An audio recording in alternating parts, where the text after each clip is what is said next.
Hey guys, I'm Mr. Junior here, aka Mustached, and welcome back to the murder of Sonic the Hedgehog! Last time we investigated Knuckles successfully and learned some interesting sus information. Now let's continue. More information than I expected to get there, but it seems we can move on.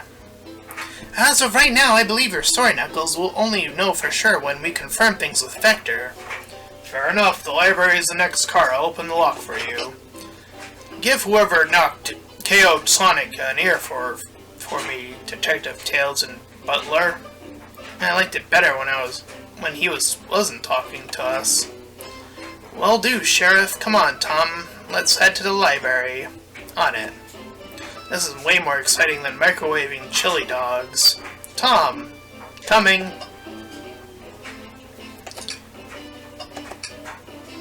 Ready to mosey on down to the next car? You got it, partner. Onwards!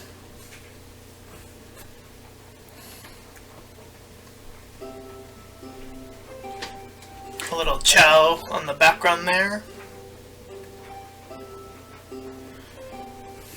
All this stuff's getting heavy. I'll dump what I don't need. Everyone's favorite journalist reporter, Amy Rose, is hot on the scoop. I'm heading out. You've been fabulously helpful. Already? Before you go, Espio and I wanted to give you your presents. My presents? You're both so sweet, thank you. Vector, it seems we have more guests. Amy, there you are. Oh, the detective pair needs help from their birthday girl? She knows everyone's allowed to say it to be sassy on their birthday. This tip is just too juicy to ignore. I'll see you all around. Don't worry, Sonic. I'll be the one to avenge you, and quick. But how are you gonna leave? The door next car is locked. Oh, you doubt the birthday girl. The birthday girl has a master key. Right, the birthday girl gets the birthday key. Of course, it's a birthday privilege. I'll solve this case before anyone else. Bye! Amy may be hasty, but she's thorough. Now, what are you two doing? Looking mighty suspicious, I say. I'm the detective, so I can't be the murderer. And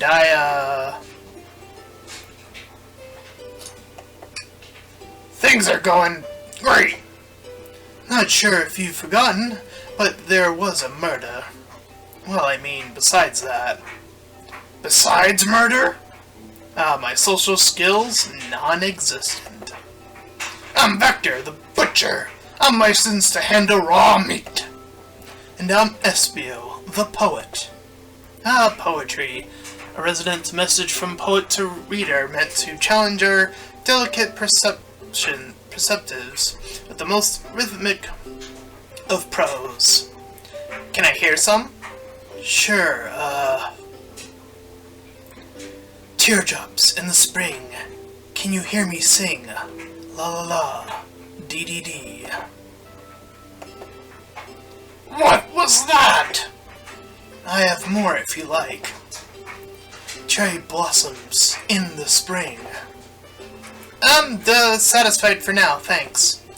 At least he's rhyming, I suppose. Tom and I here are to establish both your alibis. Can you walk us through what happened after Amy had everyone leave the dining car? No, sure, it's simple. We just explained this to Amy, actually.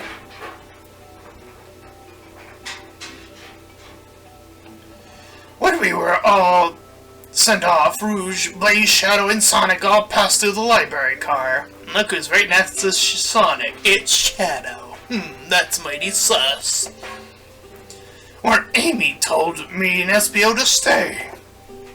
I promptly picked up a book off the shelf and made myself comfortable.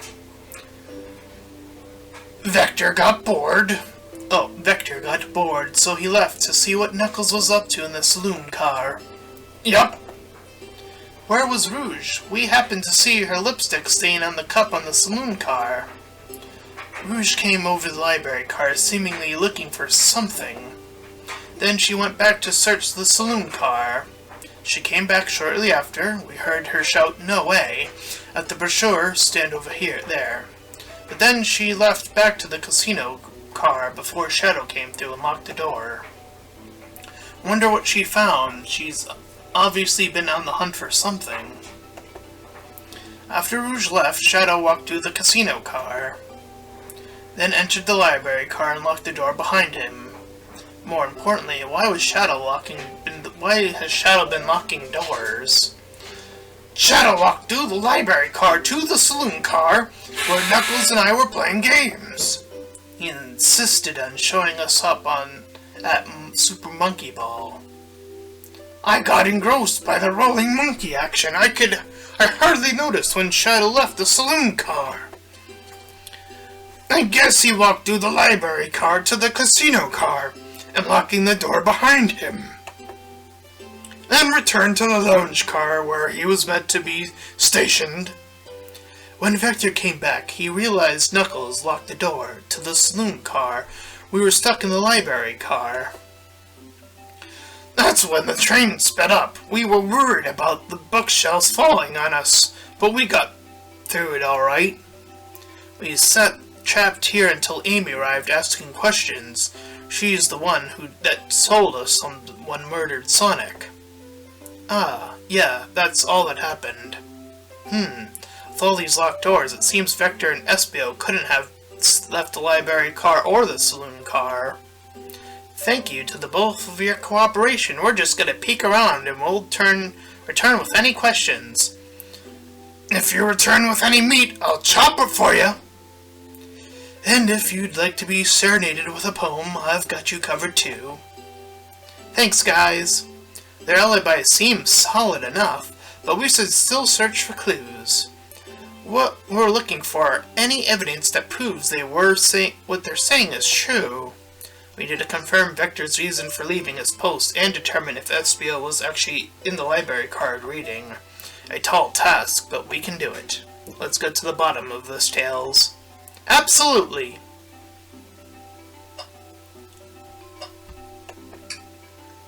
A chow hangs precautiously from a tree branch. The large text below reads, "Hang in there." Wow, I really needed to see this. This little chow's hanging in there, refusing to use his wings to fly to safety because choosing the hard way is often the most rewarding. That's beautiful. If this chow can stick to his principles and find strength, then I can too. There's no way there was too much thought put into this poster, right? Oh, brochures! There are travel destination ideas here, like amusement parks, caverns, hotels, restaurants. Oh! Tom, look at this! There's a couple of maps here! It seems to be a map of the library card. The books are categorized by genre, which are listed here. I love a good overmap. Let's take it. Library map is added to your inventory. Should we take the brochure about a cave too? Look, there's stalactites. Nah, leave it. Oh, that's fair. Nobody shares my fondness for caves. Looks like our character has some character. A globe of our marvelous planet. I haven't traveled around much. The islands are fun and all, but I'd love to visit some of the countries. There's a lot of fun places, honestly. Plenty of wonderful people and shops. The food can't be beat either. Sounds like a perfect for a vacation. The conductor was talking about Spagonia, if you've ever been there. I have, actually. If you're ever visiting, be sure to stop at the university and say hi to Professor Pickle. Oh god. We're gonna meet, what's his face? The little pink guy, I forget his name. He'll tell you everything about the area and make you one scrumptious sandwich. I'll keep that in mind, thanks. This group knows everyone, and has been everywhere, haven't they? Very worldly. Wow, I wish I could stop and look at all these books. But Sonic needs me, no time to rest. Alright, let's move on then. Well, I mean, a little peek wouldn't hurt. He's scavenging through all the books excitedly. He's like a kid in a candy shop, or in this case, a genius in a train library. That's odd.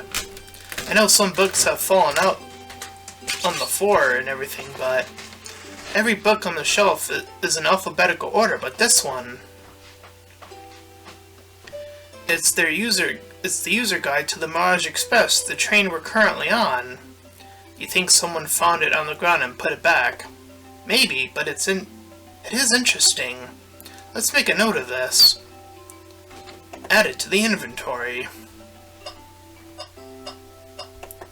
What is that robot up to?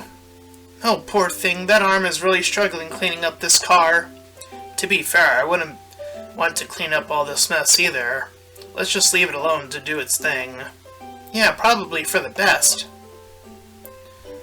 That robot's the most suspicious character. So many books on the ground, I wish we had time to pick them all up. I sadly have no interest in picking up these books. A lot of these were knocked off by the train speeding up.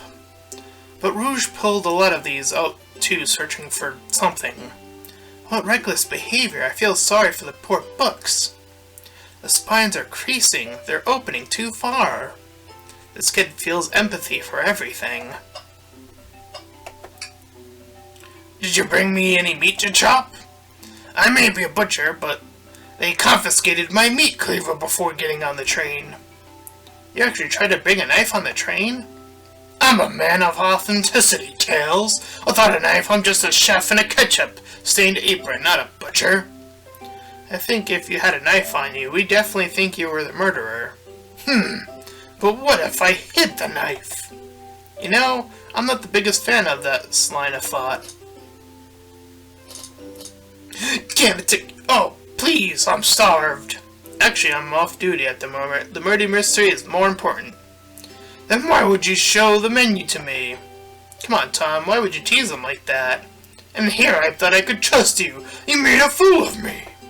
Look, Tom, you've made him a fool. Come on, Tom, smooth this over. No, I'm the fool. Yeah. Smooth things over, but at what cost? I'm the fool. Fancy a poem.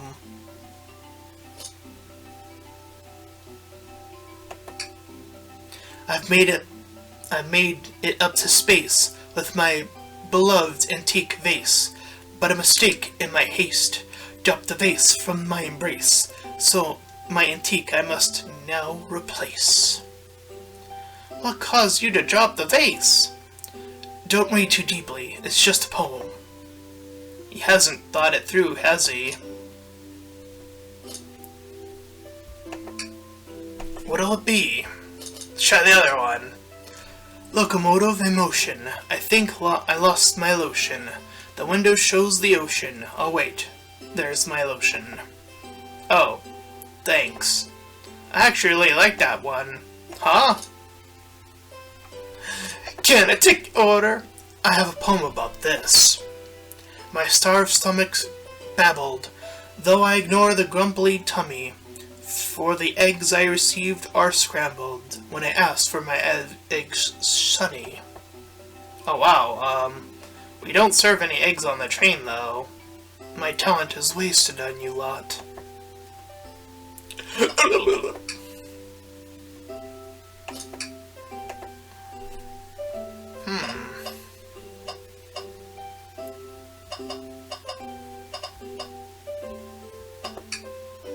Shadow, suppose we walk through the library car before we go into the saloon car. When Shadow left the library car, he locked the door on his way out. There's gotta be a reason he's doing this. Should we make a note of it? Yeah, I do believe we should. Shadow's lock. Think we've found enough clues. Let's interrogate Vector and Espio and find out what really happened.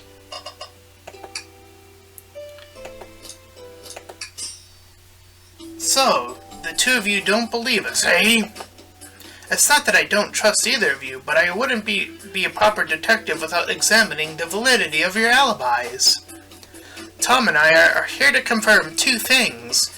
Why Vector left to play games with Knuckles, and if Espio really was reading in the library car. Vector, we'll start with you. Why did you leave the library car to visit Knuckles? We're prepared to present evidence if need... Oh, that's easy. I got bored. What? I wasn't entertaining him enough, it seems. Vector enjoys being social.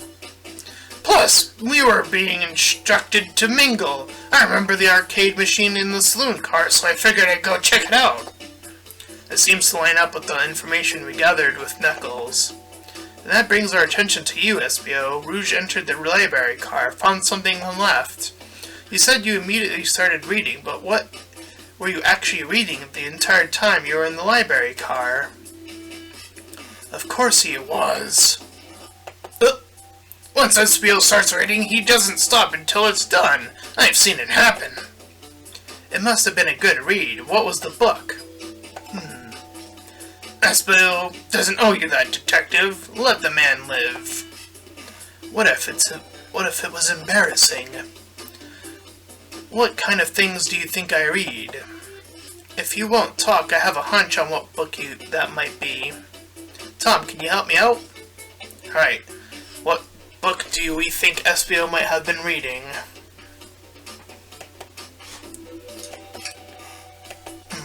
A manual. You think Espio is reading instructions? What argument could you possibly have to support this? I think,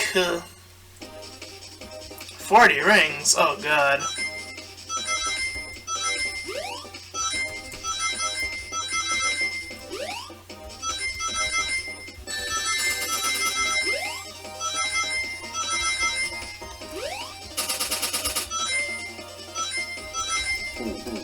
Ah!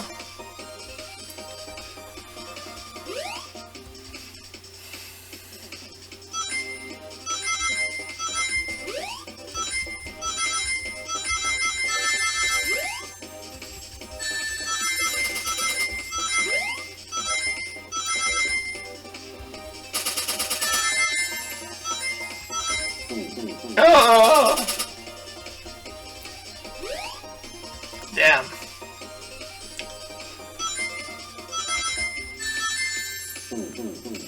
Not satisfied with that early hit.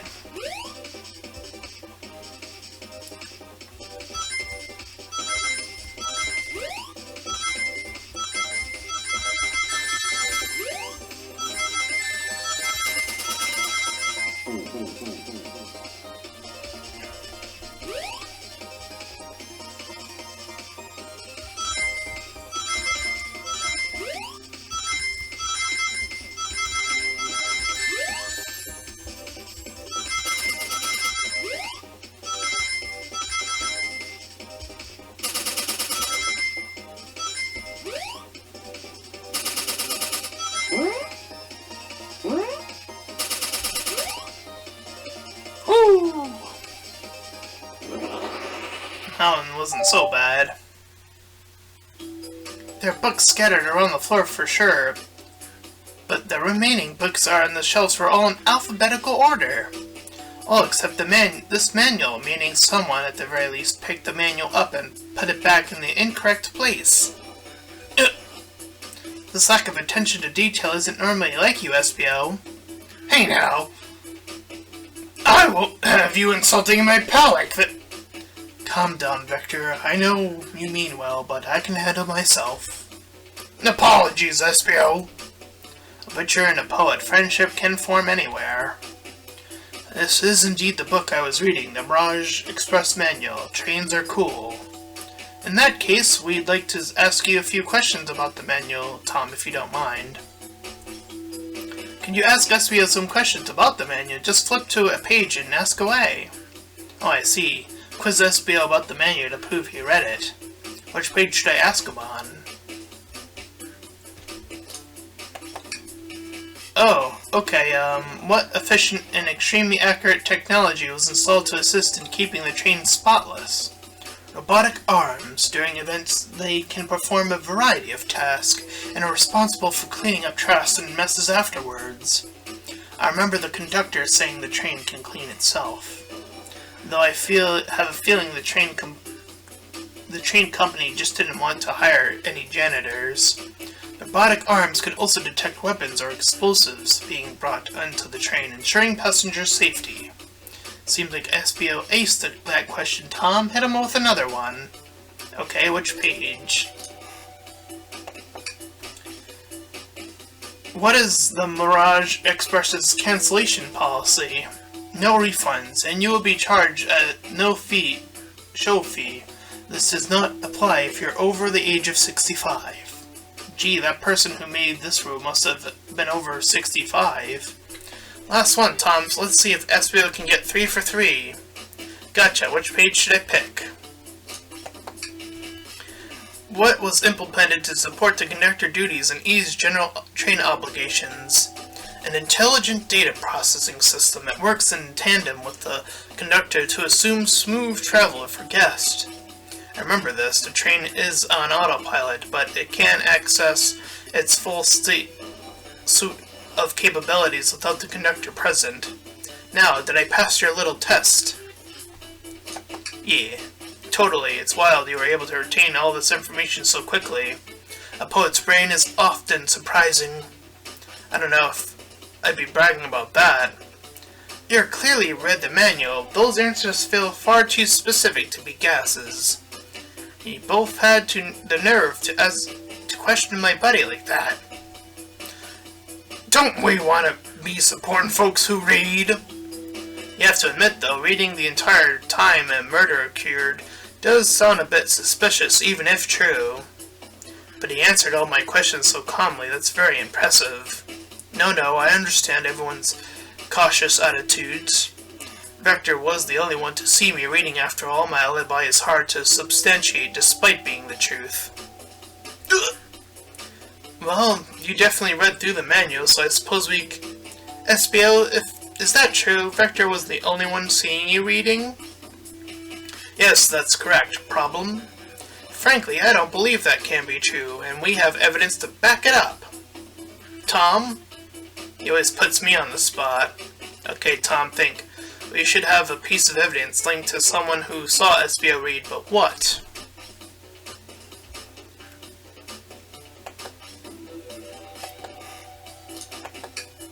Shadow's lock? Please, pray, tell, what does that have to do with anything? We're up, Tom, let's get that argument together. A tinku! 50 rings! Oh, the absurdity of it all.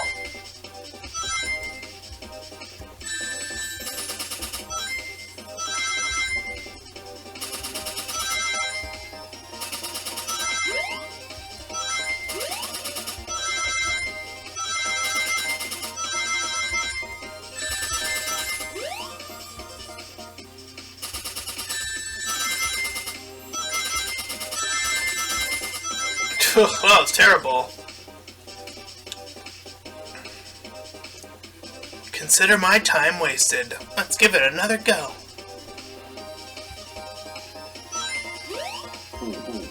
Ah! I forgot to jump.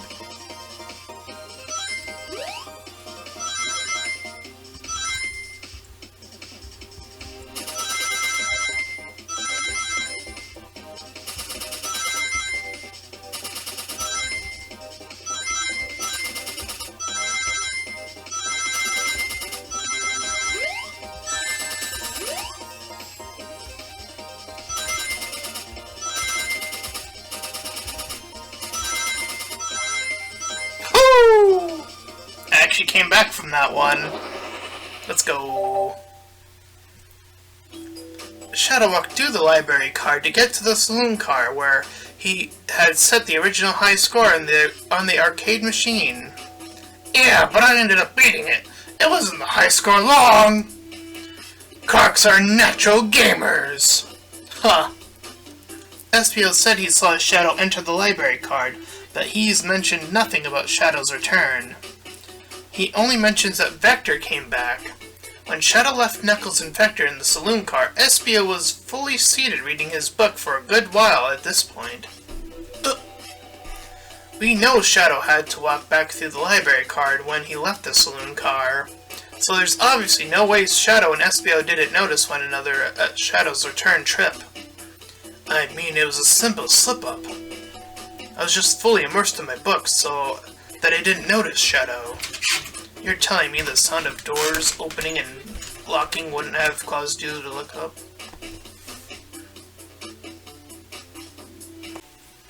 Sorry about that cut.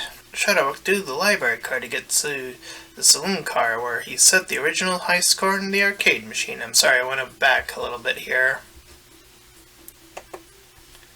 Yeah, but I ended up beating it. It wasn't the high score long.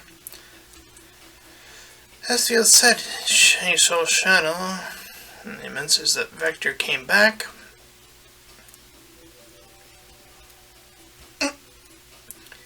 We know Shadow had a lot. So there's absolutely no way Shadow didn't notice. I mean, it was a simple slip-up. I didn't notice Shadow. You're telling me the doors opening and locking wouldn't have caused you to look up? Well, you see, I can sense Espio's desperation here. Defending the argument that he was reading the entire time isn't easy. So if you didn't see Shadow returning from the saloon car to lock all the doors, then at that moment, were you really in the library car at all? But how would Espio leave? Shadow locked all the doors and no one saw Espio in the saloon car. It's a mystery, my dear Tom, one that I love for Espio to solve. You gotta believe me. The cold demeanor is vanishing. I was so involved with my book I didn't notice Shadow pass back through the library card, honest. When Vector returned, he even had me tip me on the shoulder to get my attention. Yeah, I think I remember doing that. I must avenge my Ven's death, so I'll ask you again, Espio. If you weren't there for Shadow to see you reading, then how did you leave the library car? I wasn't. I didn't. Why doesn't this seem right to me? Tails definitely feels like he's onto something, but I don't see it. Was Espio simply reading, or did he somehow vanish and not notice Shadow's return to the library card? What should I do?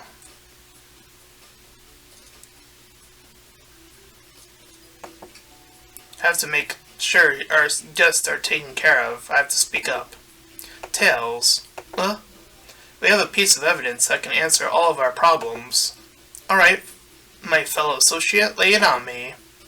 A piece of evidence shows Shadow and Espio shouldn't have seen one another.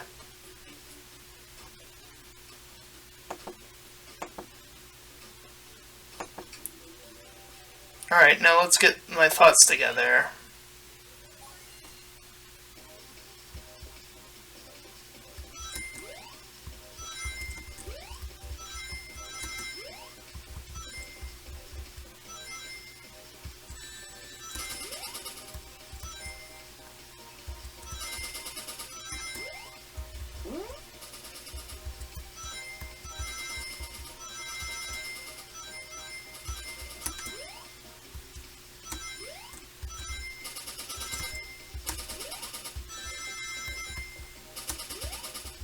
Ugh. I think I hit right at the end there.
library map. Oh, I see.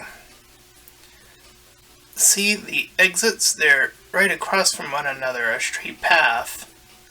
If Shadow walked down the straight path, there's a way Espio and Shadow couldn't have seen one another. Looks like you'll have to point out exactly where on the map you mean.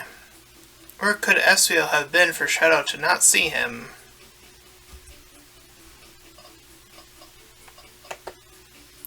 Interesting. That's where I was sitting reading my book. I second this. When I returned from the saloon, Espio was in the same spot.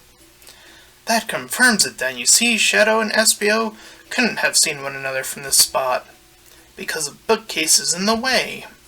There's no way Shadow could have seen Espio, or vice versa. It makes a lot of sense when you never mentioned Shadow's return, Espio. There's just no one would have seen him.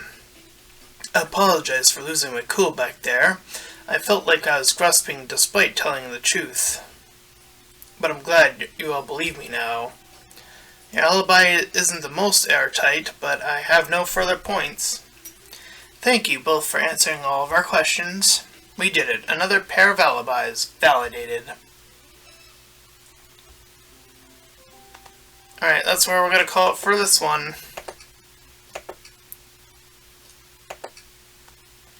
If you ended up enjoying this part, then please feel free to like, comment, and subscribe. Also make sure to check out those links in the description. One hedgehog to my petition. Second and third to my Patreon, PayPal, and fourth to my Discord server. Any and all donations are greatly appreciated. And until next time, everyone, bye-bye.